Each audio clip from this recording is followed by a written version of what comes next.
Glitter amargo. Ay.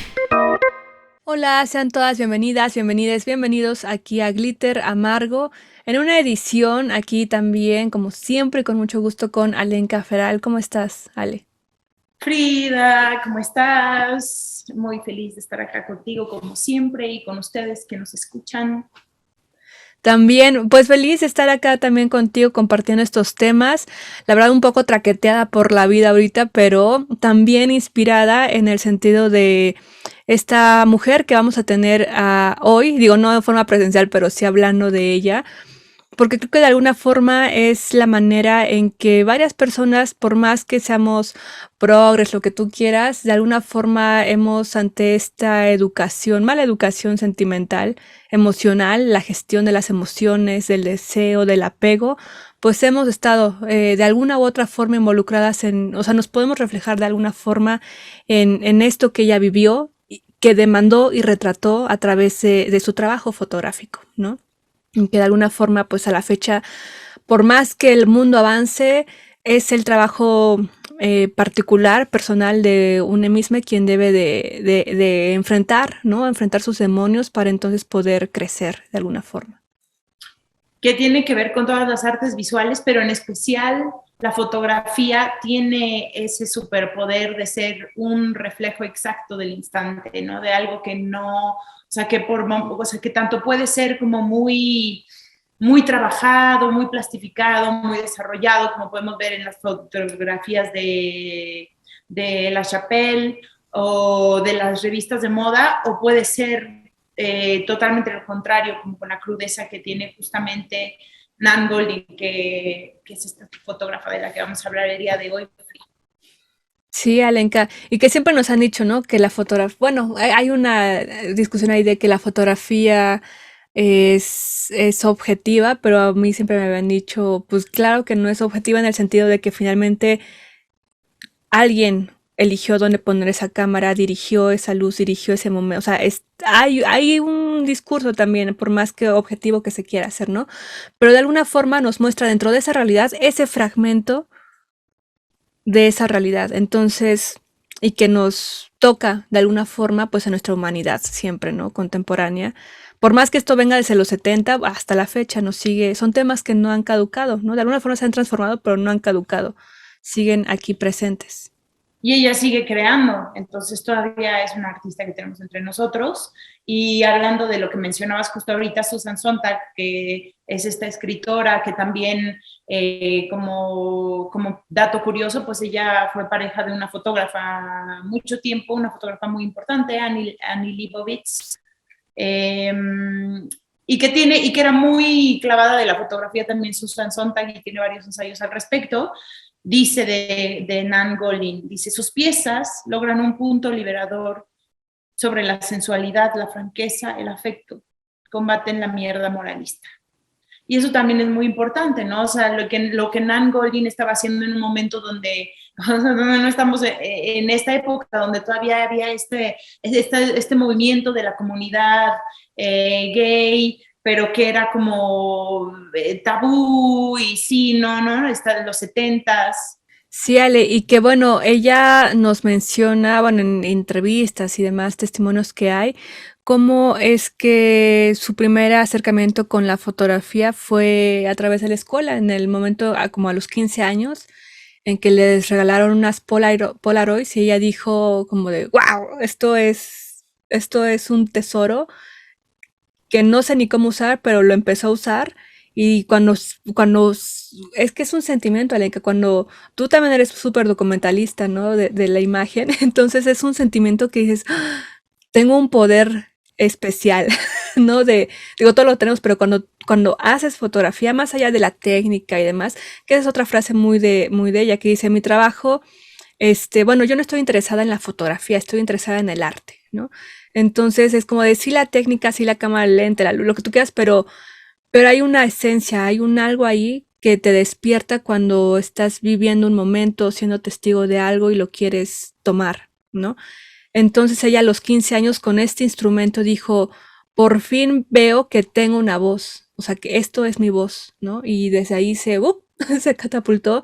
Y tú ya mencionabas también ahorita no recuerdo si ya en la grabación o fuera de cámara, pero no, a este grupo, ¿no? De fotógrafos que se fue gestionando, que ya nos comentarás más de ello, en el cual pues fueron sus amigos, ¿no? Y como desde la preparatoria, desde los 15 años más o menos, pues uno de sus mejores amigos fue también la figura primaria de estas primeras fotografías y que lo fue sí, documentando, ¿no? Su vida, su expresión, toda esta cuestión que a la fecha sigue siendo revolucionaria, sigue siendo contestataria, sigue siendo un grito de rebeldía ante esas agentes, ¿no? Que oprimen estas libertades, pero que en el 72 por allá, pues era mucho más difícil, ¿no? Poder sobrevivir. Digo, no creo que ahora sea más fácil, pero al menos la discusión está abierta, ¿no? De alguna forma, incluso ya en lo político y de los derechos. Antes era, pues, un estigma completo en el cual no había oportunidad, simplemente por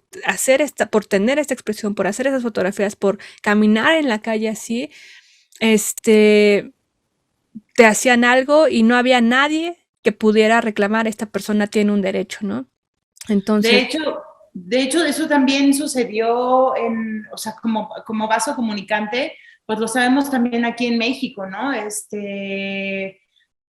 Hay un libro que estoy leyendo que se llama, creo que, Muero un poco todas las noches o algo así, de Osorno, y justamente habla de la escena homosexual en la Ciudad de México en los 70, ¿no? Y lugares como el 9, que conocemos como un lugar de rock, como realmente empezaron como un lugar, como un bar homosexual, ya de los primeros ya vistos como de que aceptable dentro de la ciudad, porque de ahí en fuera todo el tiempo tenían que estarse movilizando porque les hacían redadas, los sacaban, los policías te extorsionaban si tenías dinero, si no pasabas varios días en la cárcel, o sea, te tomaban fotos y las compartían públicamente, o sea, una cuestión muy humillante como la imagen de Posadas de los 40 y del baile de los 41 en la época del porfiriato, tal cual así, todavía en los 70, ¿no? Entonces, sí había una cuestión, pues, de abuso total, ¿no? Por parte de la autoridad y de escarnio público, ¿no? Por tus preferencias sexuales. claro, y que el apoyo no era de alguna forma tan fuerte como ahora, porque digo, ahora lo seguimos viendo, ¿no? Lugares que incluso se dicen de la comunidad y terminan golpeando, agrediendo, violentando, amenazando a personas de la propia, en teoría, comunidad. Entonces, digo, eso es un tema que no ha terminado, sigue formando parte en la actualidad, incluso dentro de los mismos simpatizantes, pero de alguna forma ha crecido ese apoyo o esa educación, digamos, ¿no? La ignorancia tal vez ha retrocedido unos pasitos, ¿no? Y bueno, es una cosa que sigue luchando, pero justamente de esas pioneres, pues estaba ahí justamente Nan con su amigo, con toda esa comunidad que fue gestionando y que ella decía, bueno, es que estos son mis amigos, ¿no? Y que retrató a toda esa movida, en Estados Unidos, como en España, también estuvo este fotógrafo que retrató a toda la movida madrileña, ¿no? Alaska, se me fue ahorita, Almodóvar, bueno, toda esa movida de estas personas que iban contracorriente por una cuestión artística, de rebeldía, social, o sea, por activistas finalmente, ¿no? Sí, y curiosamente esto que mencionas de sus amigos son la familia que ella escogió tener, les llamaba la tribu, pero te iba a decir que si te gustaría que nos vayamos a ver un poquito sobre un poco de la bio de Nan, como de dónde viene y tal vez por qué se interesó tanto en hacer fotografía, ¿no? De dónde nace ese amor. Glitter amargo. Nancy Goldin nace en 1953 en una familia judía en Washington, D.C., pero creció entre varias familias adoptivas de ciudades de Nueva Inglaterra. Después de que su hermana Bárbara se suicidó, ella tenía 11 años cuando su hermana tenía una enfermedad mental, pero esto marcó profundamente a Nan, especialmente porque sus papás trataron de encubrir lo que realmente había sucedido con su hermana y ella lo supo y como que esta forma de velar la realidad fue la que la hizo querer, pues no sé, plasmarla de una manera más cruda, y se dice que es a raíz de la muerte de su hermana que ella decidió que tenía que dejar algo, o sea, como que algo se movió en ella. Todavía no sabía que iba a ser la fotografía, pero sabía que quería algo que ver con la verdad. Entonces, en su adolescencia, entró a una escuela experimental hippie que se llamaba Satya Community School, y a los 15 años le regalaron una cámara Polaroid, y dice que ahí encontré mi voz. Dice, yo antes no hablaba, o sea, no era como alguien muy expresivo, pero me volví como la fotógrafa oficial de la escuela. Todos teníamos nuestra Polaroid, pero yo enseguida ahí fui como, esto es lo mío, ¿no? 2 años más tarde ya aspiraba a ser fotógrafa profesional porque le gustaban mucho, se inspiraba mucho en las revistas de moda de la época. Y bueno, en ese tiempo empezó a frecuentar a la comunidad de Provincetown, en Massachusetts, que era un destino muy popular entre los homosexuales de la costa este de Estados Unidos. Y ahí es donde conoce a los que serán los grandes amigos de su vida y tema principal de su obra por 20 años, que son Bruce, Sharon, Cookie y Waters, ¿no? Entonces, se gradúa después de la Escuela de Museo de Bellas Artes en 1978, donde también estudió David Armstrong, que había conocido a los 15 años porque también iba en la escuela de Satya, esta escuela hippie que les decía, con ella, y él se convirtió en uno de sus grandes cómplices, amigo íntimo, y participó en muchísimas de sus fotos. Él también era fotógrafo, y tenían un grupo que se llamaba Los Cinco de Boston, que eran fotógrafos que se formaron justo en la Escuela Museo de Bellas Artes de Boston, y que eran grandes amigos, que es lo que Nan dice. Dice, más que nada, lo que tenemos en común es que somos grandes amigos, y lo que tienen, aunque sus estilos son muy distintos, es una temática en común, que son los problemas de la sociedad contemporánea, la importancia de la relación con y la importancia de la relación con el sujeto fotografiado y la descripción de la intimidad, ¿no? Después de esto, Nan, que de hecho es su amigo David Armstrong el que la bautiza como Nan, y entonces ella se deshace del nombre Nancy para siempre y queda como Nan, ella se va a Manhattan, y ahí es donde se topa y se sorprende y se deja maravillar por el estallido del punk y decenas de impulsos contraculturales que están sucediendo en esa ciudad en el momento, y ahí es donde ella encuentra el gran tema de su obra, que es la narración de la vida sentimental y sexual de ese ambiente, y ella se califica como una fotógrafa documentalista, y sus fotos siempre cuentan iniciación, plenitud y dependencia sexual, depresión, pobreza, amor, soledad, violencia, enfermedad. Que de alguna forma son temas que es que a mí esto me llama desde la hipocresía, porque creo que están lamentablemente están en la sociedad, pero en esa sociedad de los años 70, 80, y yo creo que a la fecha tal vez, nada más porque ya se ha abierto de forma pública, la violencia, la dependencia, todos estos elementos que nos has descrito ahorita están en diversas vidas, pero por la hipocresía, por el qué dirán, por el querer estar en el status quo, se oculta, ¿no? Y es como, no, mi vida es perfecta. En contraste con estas sociedades, con estas comunidades que por expresar su identidad, lo que son ante el mundo, que es muy diferente de la norma, digámoslo así, sufren todo este rechazo de cómo tú sí lo dices, o sea, te excluimos, ¿no? Te excluimos socialmente porque esto es entre comillas, son los estigmas que se dicen, ¿no? No te quiero en mi familia, te rechazo, ¿no? Porque me estás contaminando mi familia perfecta, ¿no? O mi entorno perfecto de hipocresía, ¿no?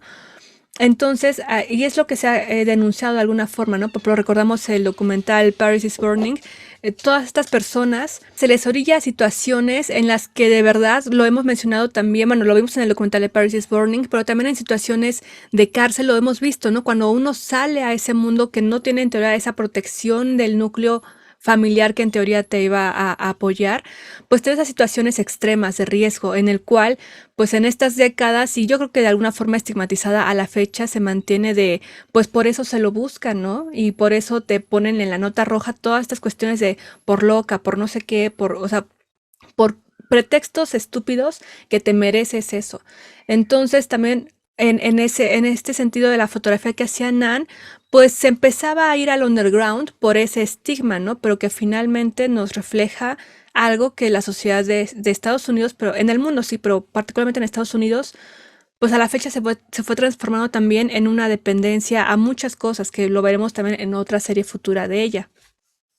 Y nada más como guiño sobre lo que estás mencionando, donde tú te lo mereces y tú te lo ganaste, siendo de la comunidad, justo se ve muy, muy, muy reflejado a gran y espantosa y terrorífica escala en el brote del SIDA, ¿no? O sea, en lo que fue en esa época y posteriormente ya en la crisis total en los 80s, porque en los 70s todavía era algo que era como de que a vos no está pasando realmente, y ya realmente eso que pasó en los 80s, que también era como esta idea de te lo ganaste y que tú mencionabas en el episodio que tenemos, que les recomiendo que lo escuchen, de enfermedades de transmisión sexual, que está muy bueno, búsquenlo por ahí. Justo hablando como de esta cuestión de una sociedad que les hizo pensar que ellos, que era algo exclusivo además de la comunidad y que era algo que ellos habían ganado por ser unos desviados.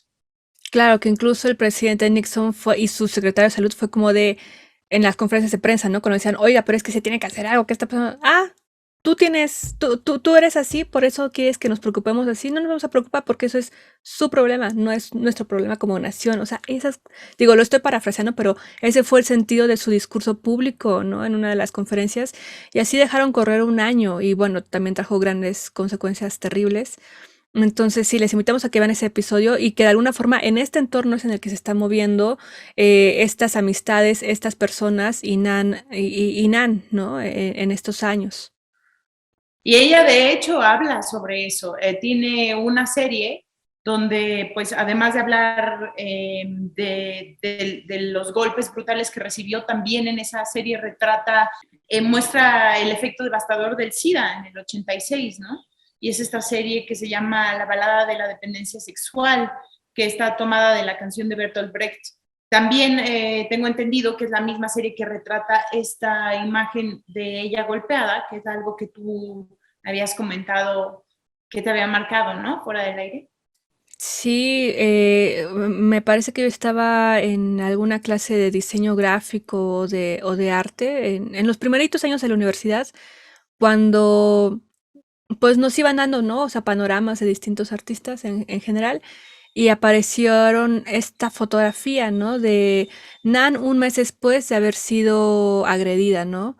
Este, y yo me quedé así como de, o sea, me dio una impresión, ¿no? Visualmente y emocionalmente me dio una impresión como de, y que es el objetivo que ella también estaba buscando cuando ya leí más en su obra, de, no le, porque muchas personas le decían, pero ¿por qué no pusiste ahí el nombre de tu ex, ¿no? ¿Por qué no lo pones para que sea público una denuncia? Y ella decía, pues es que lo puse así para que la gente, porque él es para mostrar que es un hombre, ¿no? Como otros que son hombres agresores, pero también para que yo sea un reflejo de que tú que me estás viendo aquí eres tú, ¿no? De alguna forma, o sea, yo tendré mi nombre, él tendrá su nombre, pero somos personas que estamos en este entorno de violencia. Entonces tú te estás reflejando para, o sea, como para quitarnos esa venda, ¿no? De mira como así como me veo yo de madreada ahorita con el ojo lleno de sangre, con los moretones, los hematomas,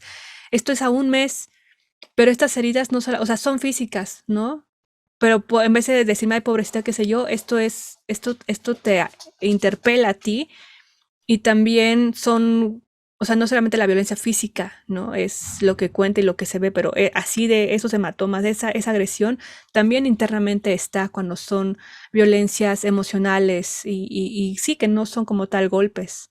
Y eso es un reflejo muy, o sea, es su manera de plasmar la violencia doméstica en un tiempo en el que no era, o sea, ahorita lo vemos y sí, ya cuántas mujeres salen a hablar de ello, ¿no? O sea, ya muchas más, aunque sigue siendo algo muy vergonzoso que tratar, es algo que ya vemos con más naturalidad, en el sentido que ya muchas mujeres han salido a hablar de ello. Pero cuando ella lo estaba haciendo, o sea, todavía siempre ha habido como un tabú respecto a las cosas que suceden en casa de la violencia doméstica, al tener que reconocer que tal vez tú que te ves maravilloso con tu pareja, o sea, no nos podemos identificar donde todo se ve increíble por fuera y todo el mundo cree que es maravilloso y no sabes que está, y nadie sabe que está tal vez con un golpeador, y también la humillación de, pues justo lo que tú decías, o sea, tenemos como esta idea de la imagen pública que tenemos, que queremos tener, de cómo se debe ver nuestro amor y estas ideas del amor romántico, porque es algo que ella también siempre está confrontando en su obra, sobre el amor y la dependencia emocional. Pues eso, ¿no? O sea, tener que tener los ovarios de salir a mostrar, esta es la pieza, y es ahí donde se vuelve un documento, una pieza de arte que también es para confrontar y de protesta. Eso me hizo pensar en esta pintora de la que hablamos en uno de los episodios hace poco, cuando estábamos hablando de a Miriam Khan, ¿no? O sea, como ella decía, pues sí, quiero nada más poner florecitas y cosas bonitas, o quien quisiera nada más no pintar flores, pero pues esto es lo que está realmente sucediendo y esto es lo que la gente necesita ver, y muchas mujeres suizas como yo, que tal vez no tienen acceso a ver lo que está pasando con los refugiados aquí y allá, a la vuelta de la esquina en la frontera, pues necesitan saberlo, ¿no?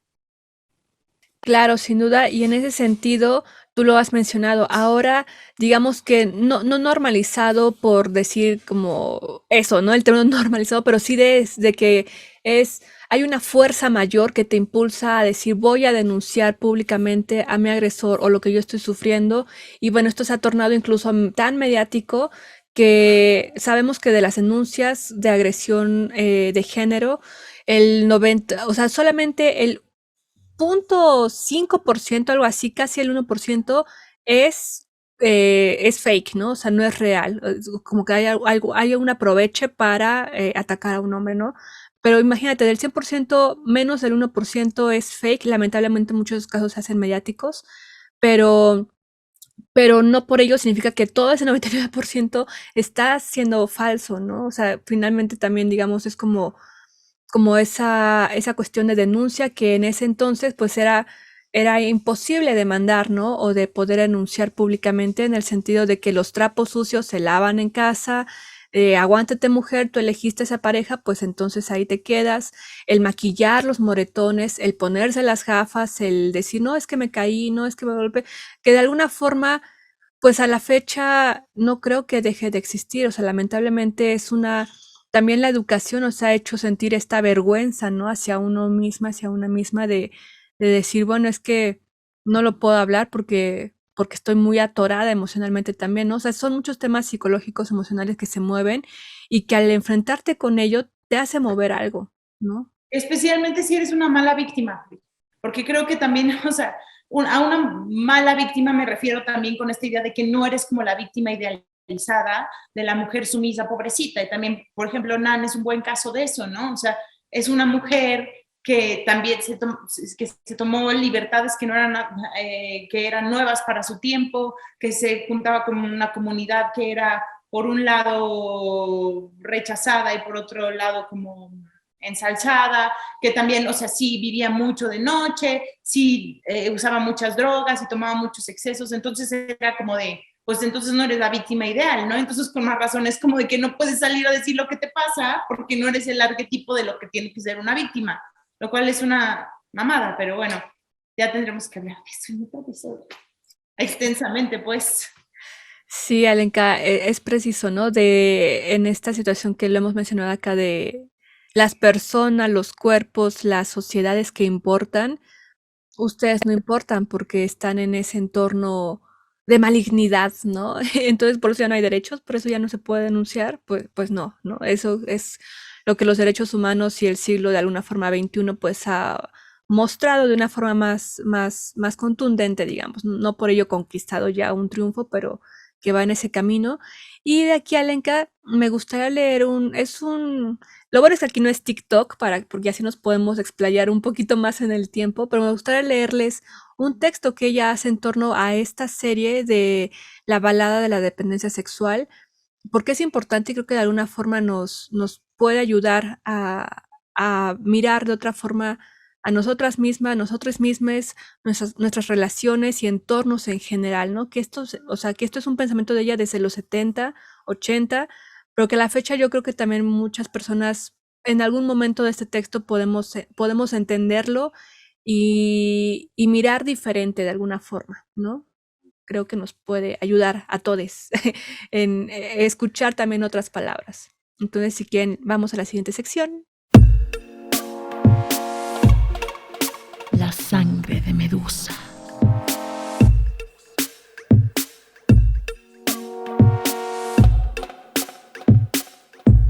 Entonces, les voy a dar lectura a un texto que hizo la misma Nan sobre esta serie y también nos da a entender pues esta vivencia que tuvo, ¿no? Esto lo encontré en el blog de Cartier-Bresson, no es un reloj, así se hace llamar, y bueno, voy a dar lectura de este texto de ella. Dice: durante varios años tuve una relación muy profunda e intensa con un hombre. Nos compenetrábamos muy bien a nivel emocional y la relación se volvió muy interdependiente. Recuerdo que los celos eran una manera de alimentar la pasión. Su idea de cómo debía ser una pareja se basaba en el ideal romántico de las películas de James Dean y las canciones de Roy Orbison. Yo anhelaba la sensación de dependencia, de adoración, de satisfacción, de seguridad que me daba esa relación, pero a veces también sentía claustrofobia. En realidad, Brian y yo éramos adictos al amor que aquella relación nos proporcionaba. Al fin y al cabo, éramos una pareja. Con el tiempo la cosa entre nosotros comenzaron a torcerse, pero ninguno de los dos fue capaz de poner fin a la relación. El deseo resurgía y se reactivaba constantemente al mismo tiempo que la insatisfacción era más que evidente. Nuestra obsesión por el sexo era lo que nos mantenía unidos. Una noche me dio una paliza y me dejó casi ciega. Quemó varios de mis diarios. Más tarde supe que también los había leído. Enfrentarse a mis contradicciones como mujer, a mi ambivalencia, había roto esa idea que él tenía de lo que era una relación de pareja. El conflicto entre su deseo de independencia y su adicción a la relación hizo que la situación le resultara insoportable. A menudo temo que, irremediablemente, hombres y mujeres no seamos más que extraños entre nosotros, irremediablemente inadecuados el uno para el otro, casi como si fuéramos de planetas diferentes. Pero a pesar de todo, existe entre nosotros una intensa necesidad de juntarse. Incluso cuando las relaciones son destructivas, las personas se empeñan en seguir juntas. Es una reacción bioquímica, algo que estimula esa parte de tu cerebro que solo satisface con amor, heroína o chocolate, porque el amor puede ser también una adicción.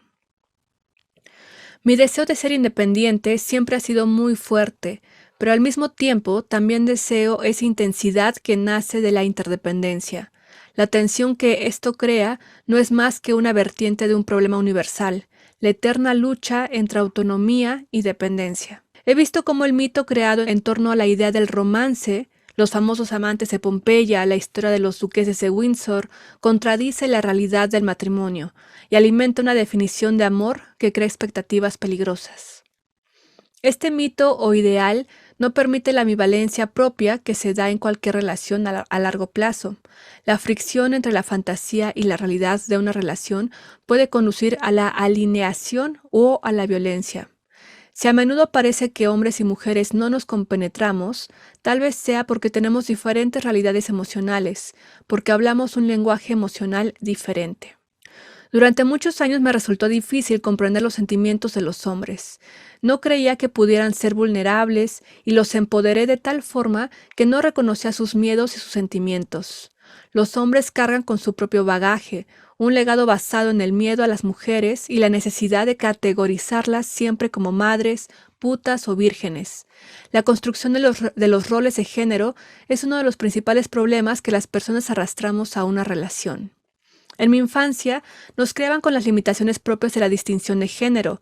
Los niños crecen para ser luchadores, las niñas pequeñas para ser bonitas y agradables. Pero a medida que envejecemos, va creciendo en nosotros una conciencia personal que ve el género como una decisión, como algo que puede moldearse.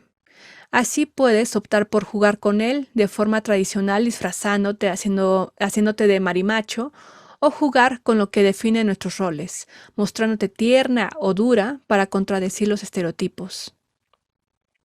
Cuando tenía 15 años, el mundo perfecto era para mí un lugar totalmente andrógino, donde no se conocía el sexo de una persona hasta que te acostabas con ella. Desde entonces me he dado cuenta de que el género es algo mucho más profundo que una pose o una actitud. En lugar de aceptar la distinción de género, creo que lo importante es redefinirla.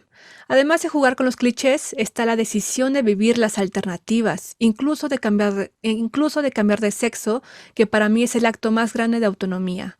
Las mujeres que se muestran juntas en The Ballads of Sexual Dependency muestran sus sentimientos, muestran un sentimiento de solidaridad, una fuerza casi amazónica unida a una profunda ternura abiertamente cálida, sin timidez ni dobleces. El macho solitario se muestra su ternura y su sexualidad vulnerable, pero cuando los hombres están juntos se convierten en tipos duros. Hay una atmósfera competitiva y erótica al mismo tiempo que se exterioriza con peleas, bebida y con la necesidad de demostrar la cantidad de dolor que son capaces de soportar. Lo que sabes perdónenme, lo que sabes emocionalmente y lo que anhelas sexualmente puede ser tremendamente contradictorio. A menudo siento que estoy más preparada para estar con una mujer. Con mis viejas amigas me unen lazos tan intensos como los de un matrimonio. A muchas de ellas las siento como hermanas. Pero una parte de mí se ve atraída por el reto de lidiar con la opacidad de la estructura emocional de los hombres y por el conflicto inherente en las relaciones entre hombres y mujeres que me resulta estimulante. En otra parte dice, el sexo en sí mismo es solo un aspecto de la dependencia sexual. El placer se convierte en motivación, pero la verdadera satisfacción es romántica. La cama se convierte en un foro en el que las luchas propias de una relación se desactivan o se intensifican. En el sexo no se trata de rendir más y mejor, se trata de disfrutar de cierto tipo de comunicación basada en la confianza, la sinceridad y la vulnerabilidad, que no se puede expresar de otra forma. Los lazos sexuales cuando son intensos se consumen y se perpetúan a sí mismos. Te vuelves dependiente y adicto a la gratificación. El sexo se convierte en un microcosmos de la relación, en el campo de batalla, en un exorcismo. Para mí la esencia de The Ballads of Sexual Dependency, esa es la lucha entre la intimidad y la autonomía que se da en las relaciones humanas. Es de eso de lo que se trata. Habla de la dependencia que uno puede desarrollar hacia una persona que es totalmente inapropiada a todos los niveles, pero con la que el sexo es bueno y la conexión sexual es tan fuerte. Y bueno, ahí sigue el texto, pero creo que es muy intenso porque de alguna forma es algo tan profundo, íntimo, que yo siento que nos puede tocar de varias formas en nuestros seres, ¿no? Que han sido socializados en un género, en otro, en torno a la idealización del amor romántico, también de por eso nos llamamos glitter amargo, ¿no? Porque nos vemos en torno a esa contradicción que hay entre lo que uno quiere, lo que necesita y lo que sabe que está bien y lo que sabe que está mal, ¿no? Siempre es una lucha en la que estamos ahí como diciendo, es que yo sé que esto está mal, pero de alguna forma me cuesta salir de ese momento, ¿no? También el querer ser salvadoras, ¿no? Como se nos ha educado, el querer ser salvadoras, de yo te voy a dar el amor que el mundo no te ha dado y te voy a hacer, a esa bestia la voy a hacer tranquila, doméstica, ¿no? El cuento de la Bella y la Bestia, por ejemplo. Entonces, eso nos mete, es un boicot, ¿no? De alguna forma a nosotras mismas, en el cual también pensamos que vamos a ser los salvadores de esa persona o la persona que modifique a alguien más, ¿no? Cuando realmente el trabajo está en uno y también es bien complicado, ¿no? Y que con ese trabajo lo podemos ver. Son retratos que pues nos llaman a realidades profundas. Sí, Free, y justamente hay dos series que están justamente ahorita, para quien esté en México y escucha ahorita el programa, en el Museo Tamayo. Dos series que tiene, que están en dos diferentes salas y son videos con las distintas imágenes, acompañados por música, que justamente es un ritual que ella empezó a hacer cuando todavía era mesera. Era mesera y tenía todas estas fotos de sus amigues, personas que siguió retratando por muchos años. Muchas eran mujeres trans, o transvestis o homosexuales. Y entonces empezaba a mostrar, un día que estaba allí trabajando en ese bar, decidió pasar unas diapositivas de sus fotos de sus amigos, y muchos de sus amigos estaban ahí. Entonces todos los vieron y les encantaron, y se volvió algo así, se volvió un ritual que hacían cada semana o cada tanto tiempo, se volvió una especie de performance, y además le decían, acompáñalo con música. Entonces era muy común que estuviera con música de The Velvet Underground, o no sé si es Nina Hagen, creo también. Entonces se volvió todo un ritual ver estas imágenes con distinta música, agregaba fotos o las cambiaba de orden, y de alguna manera esto que tiene el Tamayo sigue siendo una forma de perpetuar este ritual que ella tenía. Y para quien les interese, pueden escuchar la playlist de Nan, justamente de esta pieza de la que hablamos antes, Ballad of Sexual Dependency. La pueden encontrar en Spotify como Nan Golden's Ballad of Sexual Dependency Playlist. Así la pueden encontrar. Entonces podrían tal vez poner la música mientras ustedes crean, o podrían utilizarla para ver las fotos de Nan. Pero bueno, estas dos piezas que tiene ahorita son... Ella pues se encontraba reeditando un libro que hizo en el 92, que se llamaba El Otro Lado. Bueno, no, creo que el original se llamaba muy parecido, la verdad no recuerdo exactamente cómo se llama, pero esta reedición del libro se llama El Otro Lado, y justamente son fotos de sus amigas drag queens desde los 90 al 2018, pero está reeditando el libro y lo está cambiando. Y cuando le decían, ¿por qué tienes que rehacer el libro? Y me pareció muy interesante lo que ella dijo, que es, tengo que reconstruir el lenguaje del libro, lo cual de alguna manera yo interpreto como que entiende que hay ciertas cosas o ciertas maneras que ahora ya no son aceptables, y que ahora, o sea, que en ese momento eran aceptables referirse de esa manera, y que ahora se da cuenta que ya el lenguaje se ha transformado para, resulta que ciertas cosas que antes decíamos que no entendías por qué no eran, ¿no? Porque no estaban bien, ¿no? Y creo que es muy interesante porque a todos nos pasa, y yo creo que en vez de tener esta idea que siempre tenemos de castigo y cancelación inmediata a quien haya hecho algo así, es entender que todos estamos reeditando el libro de nuestra vida y nuestros conocimientos periódicamente para poder ser mejores, ¿no? Y comprender más al leotre. Entonces eso es algo que me parece muy interesante. Sí, que está padre ver que hay digo, es como natural que en ella surja esto, ¿no? De querer también, o sea, por el respeto, por el interés que tiene, de decir, bueno, también esto de los 70, como se manejaba en ese entonces, pues ya de alguna forma ya se ha transformado, ya ha caducado, y hay nuevas concepciones de definición. Y a mí me parece, ella lo dice, a mí me parece increíble, que tiene mucho valor la forma en que se ha logrado, y que las personas ahora, tanto drag queens como trans, como de la comunidad en general, lesbianas y demás, ahora ya que es visible, ¿no? También las asexuales, pansexuales, bisexuales, porque también hay mucha homofobia, bueno, perdón, ¿cómo se llama? Pues sí, esta fobia a la bisexualidad, ¿no? Entonces, pero no ha sido tan normalizada o tan abierta de mostrarlo. Pero dentro de la comunidad también se les tiene mucho, no hay reconocimiento, ¿no?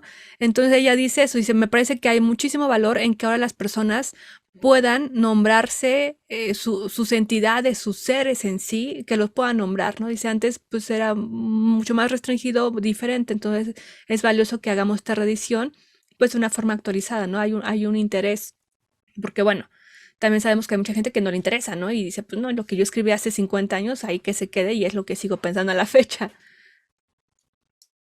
Sí, y algo que me pareció muy interesante de esta exposición El Otro Lado, es que, porque la vi en el Tamayo ayer, de hecho, es que sí son justo estos retratos donde te das cuenta que ella quiere a estas personas. Y eso creo que ella también en algún momento lo dice, realmente tomarle una fotografía a alguien es como hacerle un cariño. Y también tiene otra frase que dice, a veces no sé cómo me siento respecto a alguien hasta que le tomo una foto. Y eso también se me hizo muy, muy, muy padre. Y ves las imágenes y sabes que son cariños y que son amores. Y es hermoso ver estas fotos que hace de estas mujeres hermosísimas. Muchas son mujeres trans o transvestis también. Algunas de sus amigos homosexuales, pero en especial ves a las drag queens. Y ves a estas mujeres transformarse con el tiempo. O sea, porque ves a la misma mujer cuando tenía 20, cuando tenía 25, cuando se tenía 30, 35, 40, 45 años, ¿no? O sea, bueno, son sí, pues justo, son fotos de los 90 al 2018. Entonces es toda esta evolución de una humana, ¿no? O sea, de ver este elemento tan, por un lado puede ser punzante y doloroso el tiempo, pero también puede ser enternecedor, especialmente cuando es plasmado a través de un lente de una fotógrafa que demuestra tanto amor al sujeto con el que trabaja, como en el caso de ella. Claro, Alenka, ella lo menciona, dice, mi trabajo proviene de la empatía y el amor, ¿no? Y lo que tú dices, o sea, por más que de repente sea crudo algo que se está mostrando, no lo hace con un morbo, ¿no? Como el que tal vez la Nota Roja ha utilizado a la comunidad ahí de una forma capitalista, te digo, con esta intención de morbo, de aprovechamiento, de burla, ¿no? O sea, para nada. La fotografía que hace Nan Goldie, ella lo hace desde esa empatía, desde ese amor, desde esa hermandad. Entonces, creo que si tenemos esta oportunidad de ver en buena calidad, ¿no? En buena resolución, con la música y demás en el Tamayo en la Ciudad de México, pues hay que hacerlo, porque son dos salas, ¿no? Que en todo el Tamayo pues se podría de repente perder, entonces no le pierdan la pista. Pero también en internet, ¿no? Hay bastante de su fotografía y también sus libros publicados, que uno de los más recientes también es dedicado a las infancias, en el cual, por ejemplo, dice, la crítica que he tenido es como el escándalo de cómo retrata niños, niñas, desnudos, ¿no? O tan libres, tan así, y es como de, para mí las infancias, como lo mencionaba en otros momentos, el género no existe como tal, ¿no? O sea, cuando uno es infante es la parte más andrógina de un ser tal vez, porque todavía no está esa imposición tan estricta de la sociedad y del adulto de decir, bueno, digo, bueno, sabemos que en muchos casos sí, con los juguetes, con la ropa, con la educación que se da, pero de alguna forma en tu ser orgánico que empieza a crecer, somos bastante andróginos, ¿no? No es como que tengamos aquí el sexo puesto en la frente para que digas es niña o es niño. Es la sociedad, los adultos quienes les van poniendo esas etiquetas, les van poniendo esos disfraces, esos juegos, esa educación.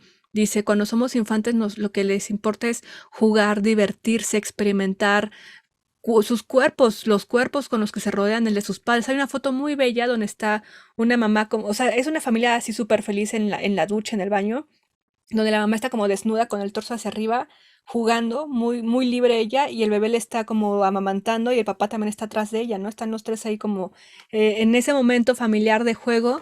Y me parece a mí bellísimo, ¿no? Es muchísima energía la que se mira ahí. Y bueno, de esas y más han sido muy censuradas, ya no digamos por las redes sociales digitales, ¿no? Que si subes un pezón de mujeres, pues ahí la censura, pero si es de hombre, o si la cuenta es de un hombre poniendo fotos de mujeres, no pasa nada, ¿no? Entonces, bueno, hay un pequeño eh, gozo, coraje que tenemos ahí.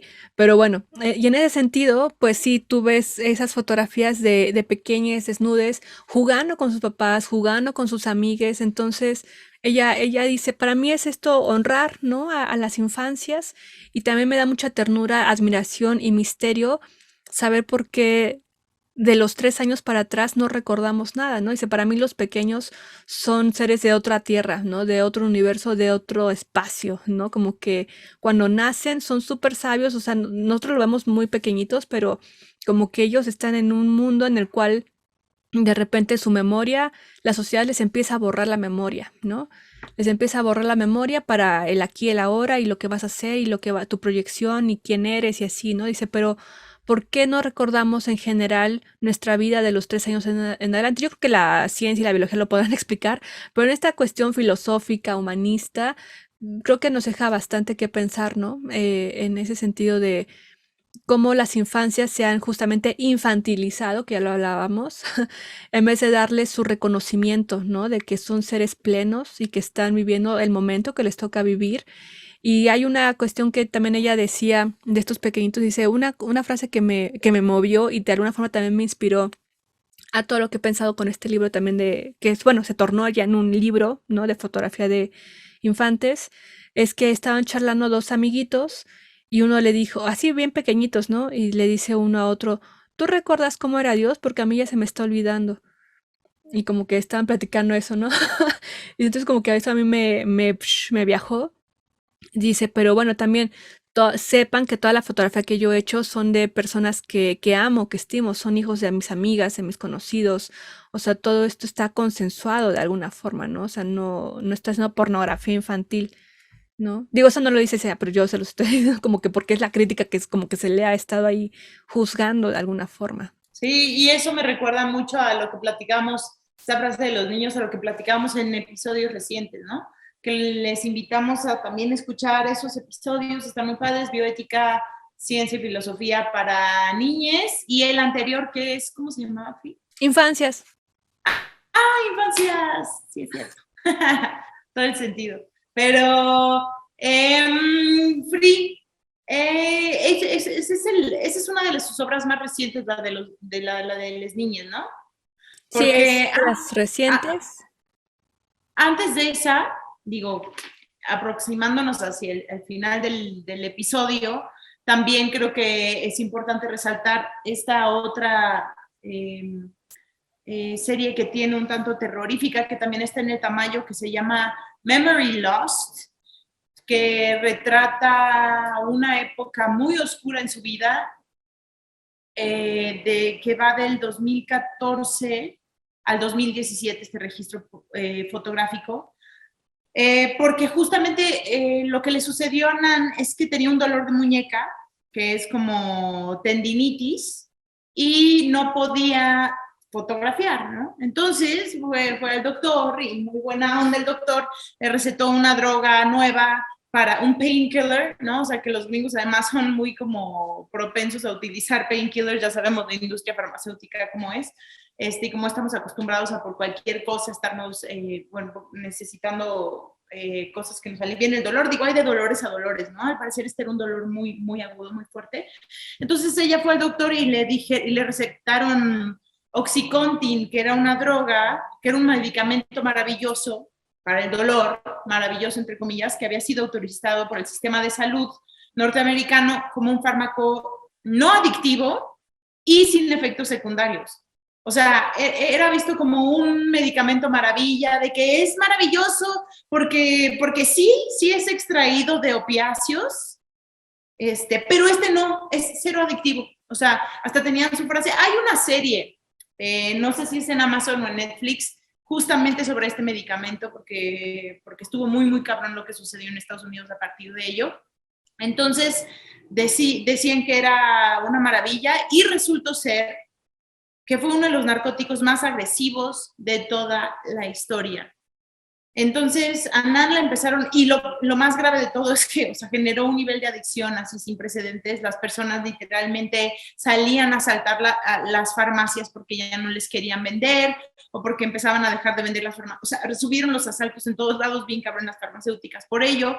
Entonces, ella todavía, no, o sea, muchísima gente entró, o sea, la mitad de los casos más graves son de personas que literalmente se les dieron recetas médicas por dolores reales, porque las farmacéuticas no tienen escrúpulos.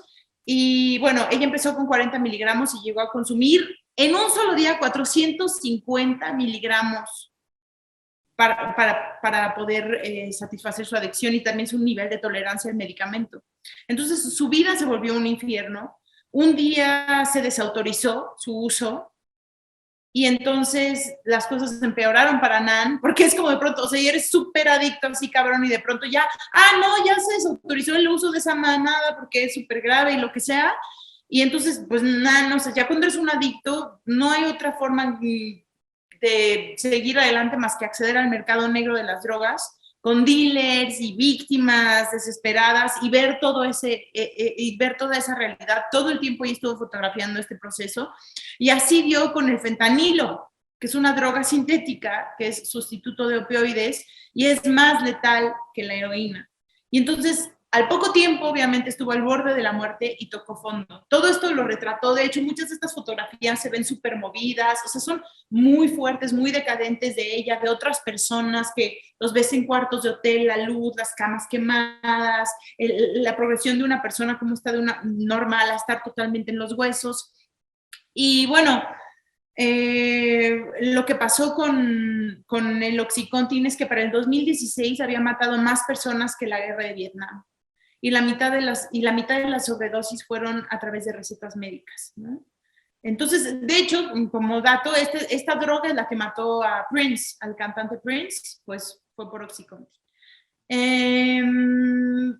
Entonces eso, no sé, Fría, eso me pareció una cuestión de terror. Afortunadamente salió de ello. Algo que me pareció muy interesante del video es que al final sí dice que esto, o sea, habla de las farmacéuticas, ¿no? Hace como una cuestión de decir, ¿qué pedo con esta gente sin escrúpulos que está dispuesta a hacer este tipo de mamada?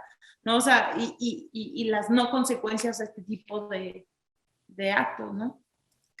Sí, eso es el gran elefante en medio de las salas, ¿no? De Estados Unidos, que a la fecha, pues digo, ahora más que nunca les está explotando en la cara porque desde de los 80 particularmente es cuando se empezó a recetar a diestra y siniestra medicamentos que pues promovían la adicción, y una vez que lo retiran del mercado, pues dejan a una comunidad que ellos mismos crearon, ¿no?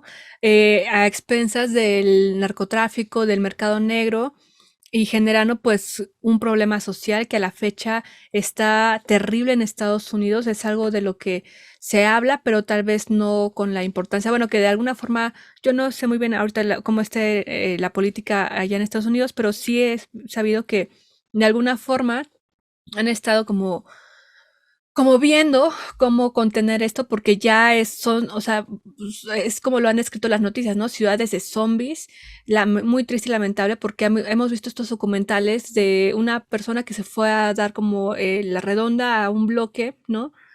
Donde también, pues las personas están como que fueron a la tienda, pero en eso que fueron a la tienda aprovecharon para meterse un pase de algo, y está la gente así en esa condición, ¿no?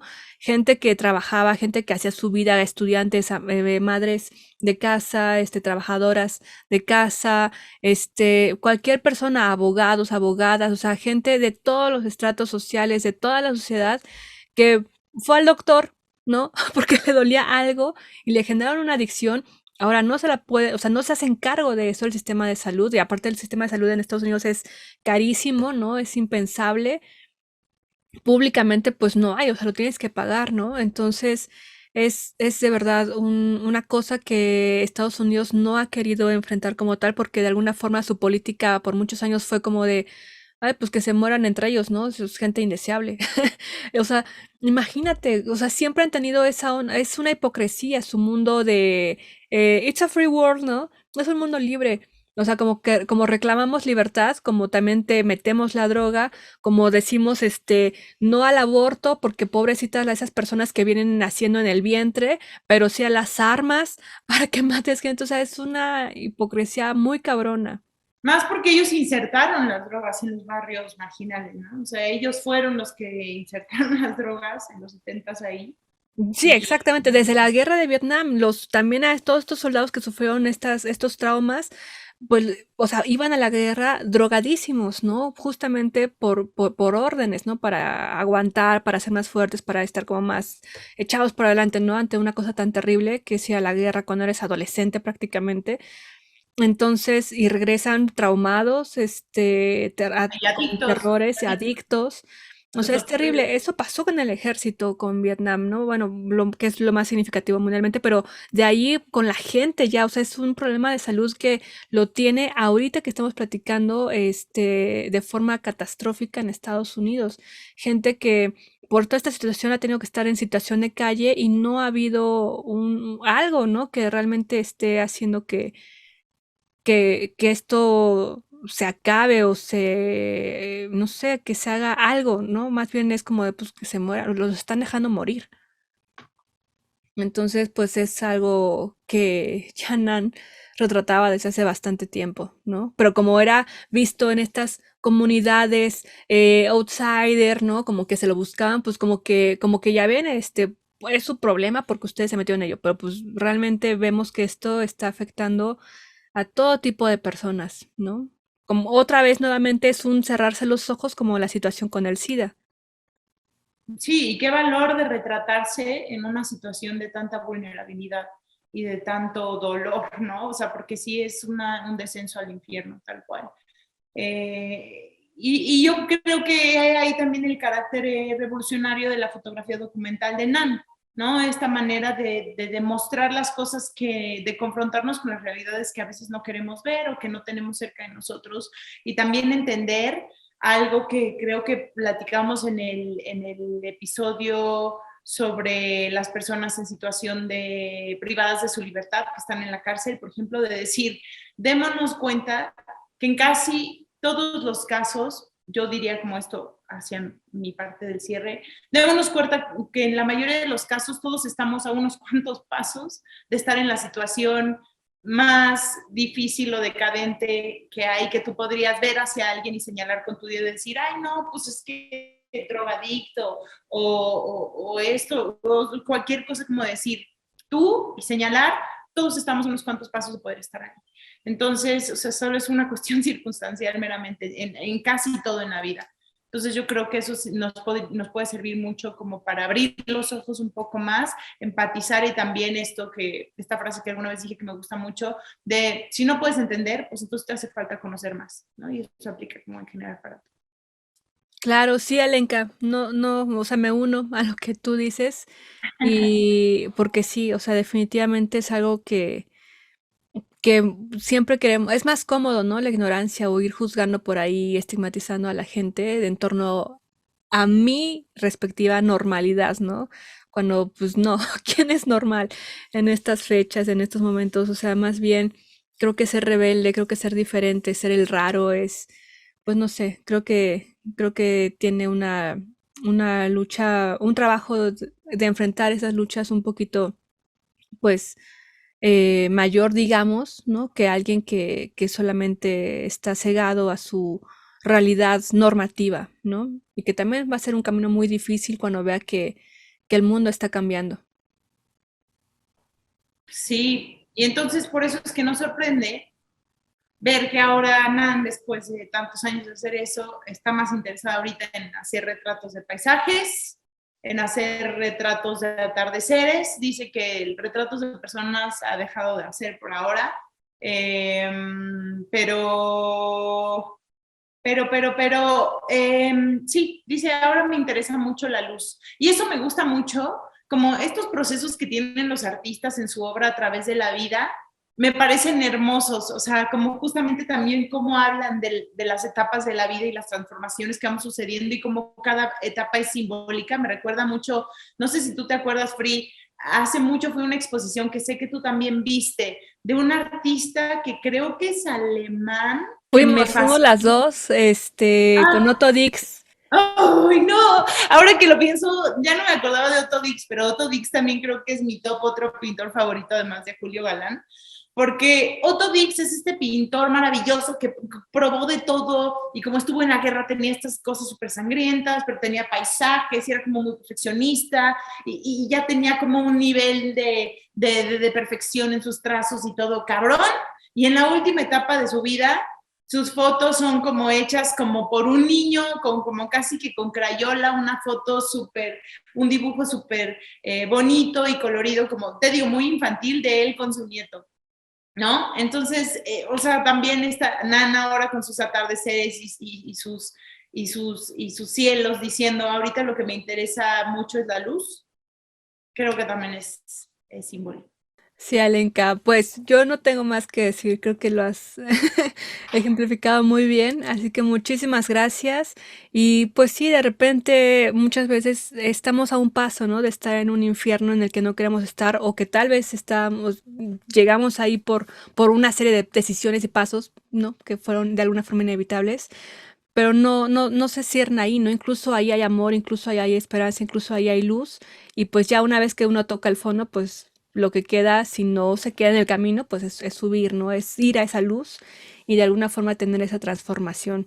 Así que yo creo que ese mensaje que nos deja Sale es muy bonito, ¿no? Como de ver esos caminos en los artistas y de alguna forma, no porque uno no sea artista o qué sé yo, no lo va a tener, ¿no? Es evolución en la vida. Entonces, eso, Ale. Sí, Frida, ha sido un placer, como siempre, platicar contigo y muchas gracias por todo. Gracias a ustedes si nos escucharon hasta este momento y si es así, por favor, mándenos comentarios con qué les pareció el episodio, comenten en las redes sociales, nos encuentran como Glitter Amargo en todos lados. Nos encanta saber de ustedes y también recibimos propuestas de qué les gustaría que habláramos. Free, gracias a ustedes. Esto fue Glitter Amargo y nos vemos a la próxima. Glitter Amargo.